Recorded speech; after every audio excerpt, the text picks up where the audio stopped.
Utak ng revolusyon at dakilang paralitiko ay ilan lamang sa mga ito sa mga bansag kay Apolinario Mabini, ang isa sa mga bayaning unang ipinakikilala sa mga bata pagpatak pa lamang nila ng elementarya. Pero bakit tila marami sa mga kabataan ngayon hindi siya kilala?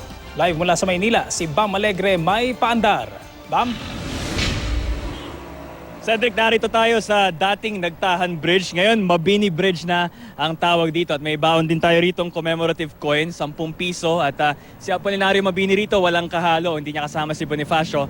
150th birth anniversary niya kasi noong 2014. Pero sa kabila ng mga pagkilalang ito, kilala ba talaga si Apolinario Mabini ng ating mga kababayan? Narito ang paandar. Bata pa lang daw ang aktor na si Epi Quizon, iniidolo na niya bilang bayani si Apolinario Mabini. Kaya malaking karangalan daw sa kanyang gampanan ang sublime paralytic at unang Prime Minister ng Pilipinas sa pelikulang General Luna. Pero maging siya nagulat nang may mga lumapit sa kanyang kabataan na hindi kilala kung sino si Mabini. Yung first week pa lang, may lumapit sa akin na mga estudyante. Mga estudyante, they look like students, no? Or probably freshly graduate. 4 of them, lumapit sa akin, "Sir, astig yung pelikula, ganyan. Pero bakit nakaupo lang kayo lagi?" Sabi ko, una lumabas sa bibig ko, "Hindi nyo kilala si Apolinario Mabini? Sino ba yun, sir?" So, yun lang. Parang yun yung naging comment ko. Kasi nga parang, anong tinuturo natin sa mga kabataan? Of course, I meant that to tell my friends. No? I have no disrespect to our educational system. Naging viral na rin at biru-biruan sa social media ang mga nagtataka kung bakit nakaupo lang sa buong pelikulang General Luna si Mabini.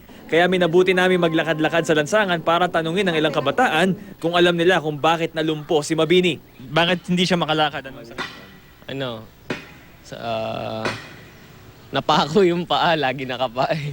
Sakit niya, sa ulo ba? Parang sa ulo ata sakit niya eh.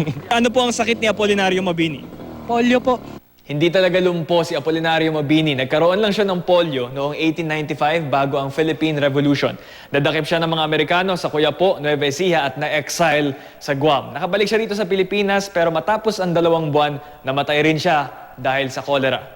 Ayon kay ASEC Tonicito Umali ng Department of Education, bagamat itinuturo ang Philippine history sa klaseng araling panlipunan, maigi rin daw tutukang muli kung talaga bang isinasa puso ng mga mag-aaral ang mga leksyong iniwan ng kasaysayan. Ang tila kakulangan ng kaalaman sa kasaysayan ng ilan, ikinabahala naman ng isang historian. Kung hindi raw nila alam ang mga simpleng impormasyon tulad ng polio ni Mabini, paano pa raw ang masusing pagsusuri sa mga aral na iniwan ng nakaraan?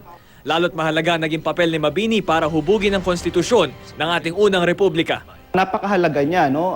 Makikita natin doon sa pelikula at alam natin sa ating kasaysayan na siya yung utak talaga, no?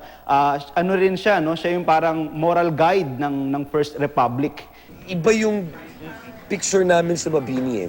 Yung pagka-grand ni Mabini was not how he spoke the words. It's not